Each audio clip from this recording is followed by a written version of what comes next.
Vamos amigos, en Uruguay Decide, dejábamos antes de la pausa planteada una pregunta. Hay quienes dicen que si se aprueba la reforma constitucional, Uruguay estaría violando tratados internacionales.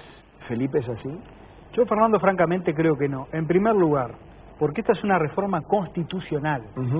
Y la Constitución es la máxima norma jurídica de un Estado. Y es también la máxima norma jurídica de nuestro país. Y en segundo término, no podemos de ninguna manera admitir que las normas y los tratados internacionales estén por encima de nuestra Constitución. Porque el día que admitamos eso, dejaremos de ser un Estado independiente y un país soberano.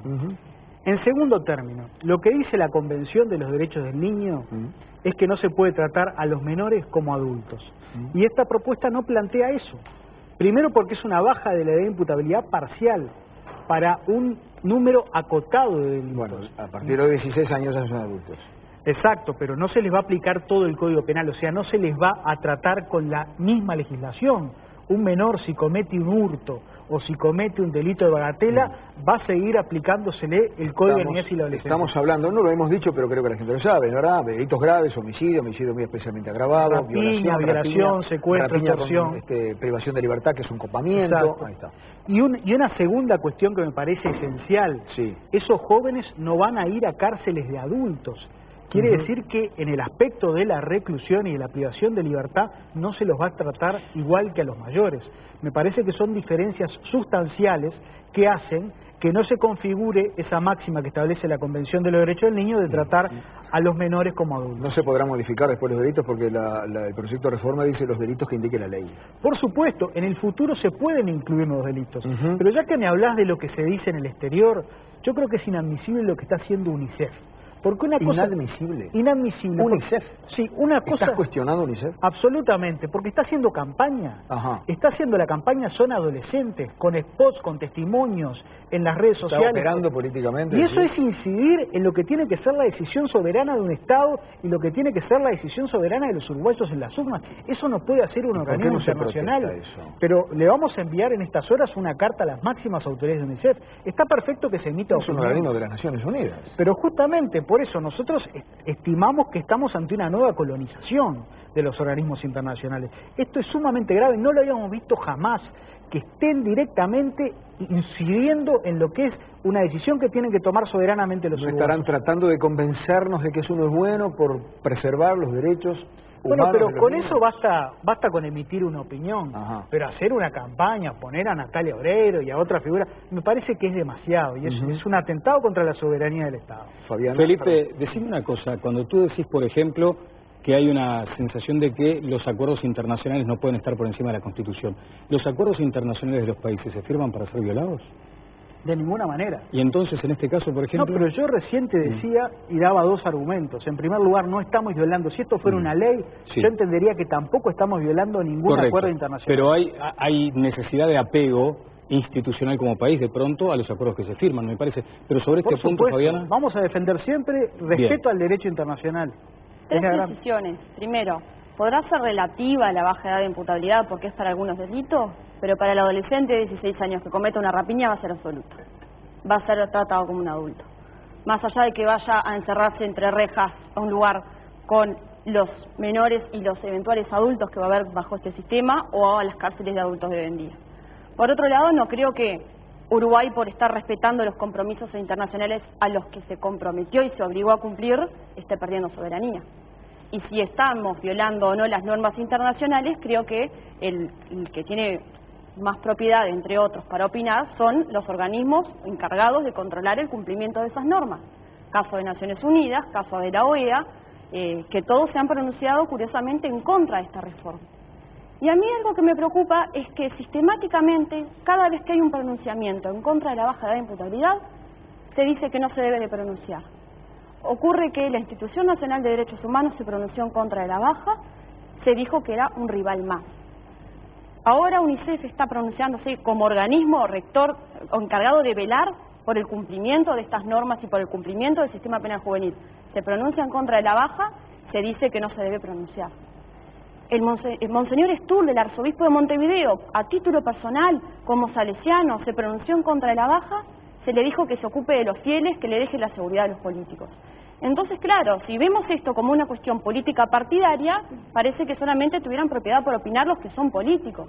Y no, nosotros de No a la Baja creemos que no, que toda la comunidad, si vamos a recurrir a la democracia directa, a que los uruguayos tomen la iniciativa de que este plebiscito se haga, a que los uruguayos decidan cuál va a ser el resultado, todos tenemos derecho a pronunciarnos. Bien, ¿una pregunta por acá? Sí, una para cada uno. Para Felipe, estamos hablando de penar a los menores y no estamos hablando de derechos. Lo estás tratando como un adulto para penarlo. ¿Qué derechos le das a cambio? Y para Fabiana, también de derechos. Estábamos hablando de los centros de reclusión de menores y las situaciones de terrible violencia que se están dando ahí adentro. ¿Qué pasa con los derechos de los que hoy están ahí? Bueno, yo estoy absolutamente a favor de dar derechos. Me parece que es algo esencial y que incluso cuando se inició esta campaña se discutió. El problema es que hay que ver las circunstancias en que surgió esta iniciativa. Surgió en un momento en donde el gobierno sistemáticamente se oponía a las propuestas que desde la oposición se presentaban para mejorar los niveles de seguridad y reformar la normativa, y había una negativa permanente a través de la mayoría parlamentaria del gobierno. Por eso se concentró la propuesta en aspectos de seguridad, pero me parece que es un debate pendiente.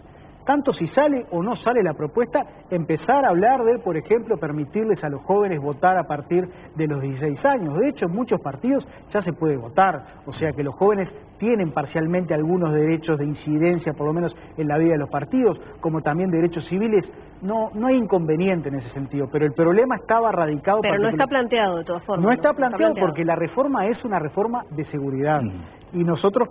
Se planteó en su momento, pero vimos de que si se introducían otros temas, como el tema de darle derechos de voto o darle derechos civiles, iba a salir de foco el acuciante problema que es el de la seguridad. ¿Te responde Fabiana a la pregunta de Paula?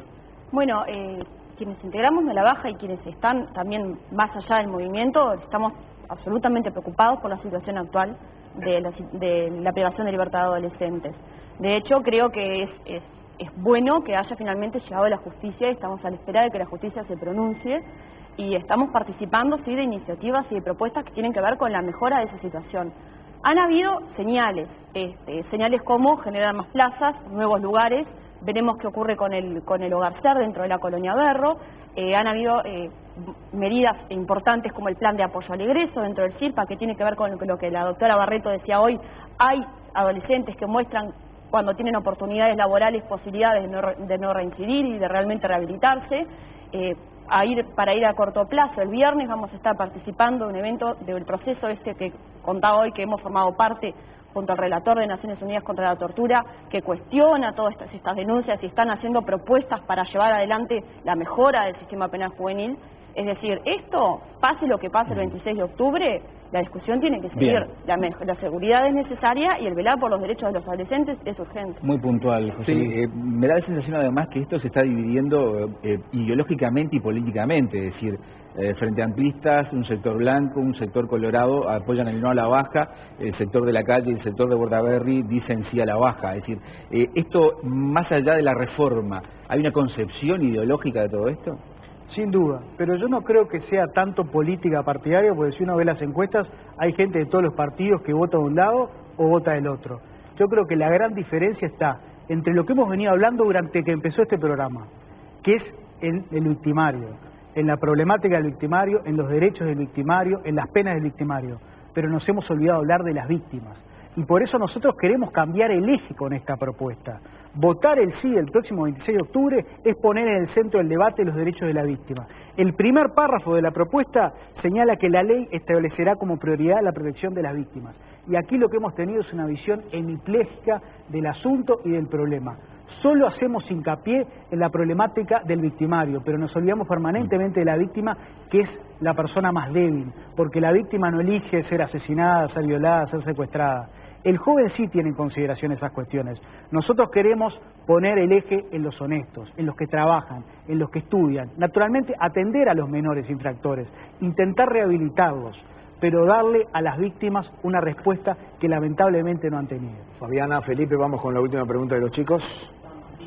Matías. De la Odelar. Ujú. Mi pregunta iba para Felipe. Consultarle un poco sobre este nuevo centro de reclusión que se cree crear, qué formato va a tener, cuál va a ser el funcionamiento y qué garantiza que no se repita los malos tratos que reciben, por ejemplo, en el INAU. Les pido respuestas no muy largas Sí. porque se nos está llegando el final del programa. La rehabilitación es una de las patas esenciales de la propuesta. Lo que está claro es que en el actual CIRPA, como decía muy bien la doctora Goyeneche, acusado por la relatora de la Convención Interamericana de que es un campo de concentración, eso es una acusación y una constatación gravísima, no se rehabilita un solo muchacho. Nosotros con esta propuesta lo que estamos planteando es que el instituto salga de la órbita del INAU.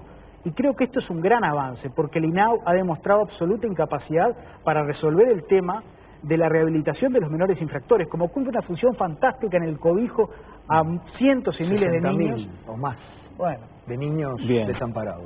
Doctor Schipani y doctora Goyeneche, tenemos ahora a Fulgencio del Demos, porque ya estamos en No el sé si cierre. ellos lo conocen. Bueno, probablemente ahora tengan una buena oportunidad. Vamos a conocer la pregunta destinada en este caso a Fabiana Goyeneche.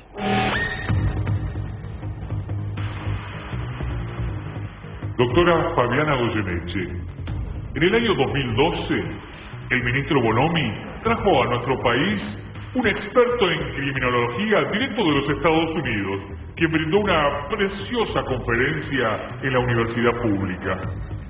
Este buen señor reconoció expresamente que bajando la edad de imputabilidad bajarían los delitos graves como homicidio, violación, etcétera.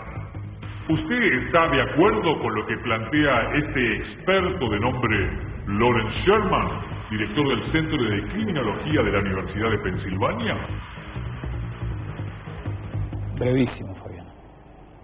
El espectro de delitos que abarca la reforma no son solamente los delitos graves como homicidio y violación, primer punto. Entonces, la postura de Sherman, si fuera así tomada literal como se acaba de decir, no coincidía con la reforma.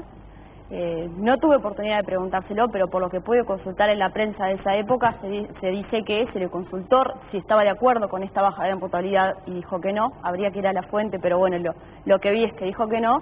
Y si yo estoy de acuerdo, no estoy de acuerdo, porque insisto, todos quienes se han pronunciado, aunque sea por el aumento de penas para reducir el delito, han dicho que el centro de la discusión y la primera necesidad es que vaya acompañado de una apropiada rehabilitación.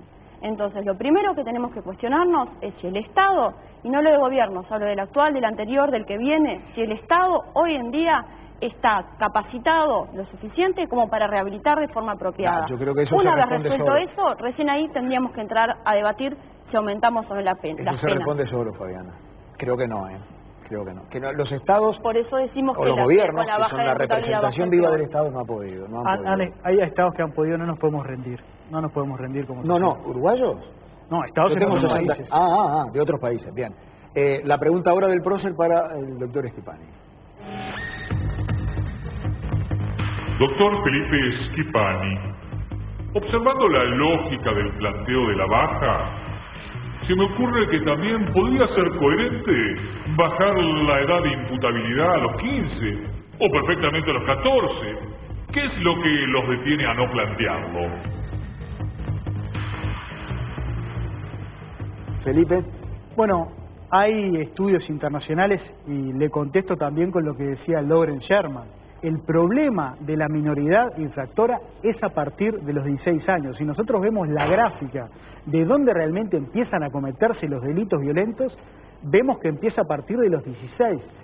Y además, el 96% de los delitos graves que se cometen hoy en nuestro país a partir de los 16 años. Y el 70% de los jóvenes que están recluidos en el CIRPA son jóvenes a partir de los 16 años. Quiere decir que el problema de la delincuencia juvenil está a partir de los 16 años y por eso nosotros proponemos a partir de esa edad empezar a juzgarlos. Muy bien. Señores, Bueno, tenemos... esto fue un intento. sí, Yo no sé si lo lograremos, ni pero que el hablar. intento era darle toda la información que usted requería. Me consta que no es un tema de edad. Hay mucha gente adulta que no sabe qué va a hacer y hay mucha juventud que no tiene idea u otra que sí, que ya está decidida.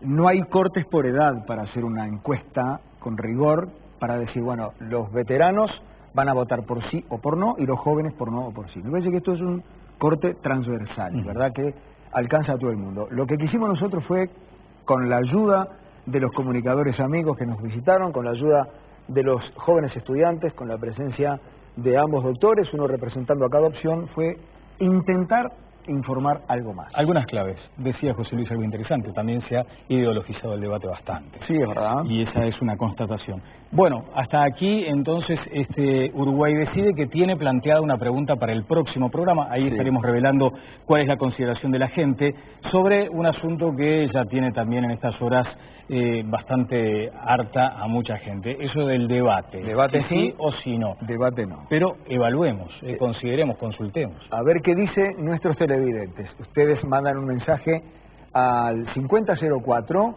voto por sí. Como, a ver, no veo nada.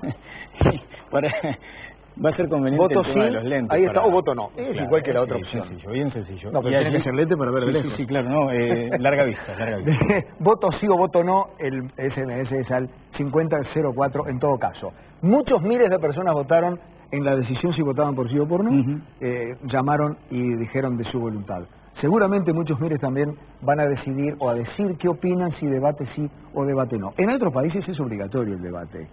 El Uruguay ha tenido una tradición, depende en qué época, porque hubo debates aquí. En este lugar se hicieron varios debates. Exactamente, aquí en este espacio. Y ahora parece que cayó en desuso, o por lo menos no hay quienes no quieren usarlo. ¿Ustedes qué dicen? ¿Habría que obligarlos o habría que dejar como está la cosa y que dependa de la situación que se dé en cada caso? Repito, 5004, un SMS al 5004 sí o 5004 no. El martes que viene, en otro programa de Uruguay Decide, le estaremos dando los resultados. Bien, nosotros, o en mi caso particular, en un rato, a las 7 de la mañana en Telebueno. ¿Ya te quedás? Ya me quedo. Señores, muchísimas gracias por la atención dispensada, gracias a los comunicadores, gracias a los estudiantes, gracias a ustedes dos. Los esperamos el martes a las 22:30 aquí para la tercera entrega de Uruguay Decide, este programa que lo llevará y lo depositará en las elecciones del 26 de octubre. Buenas noches.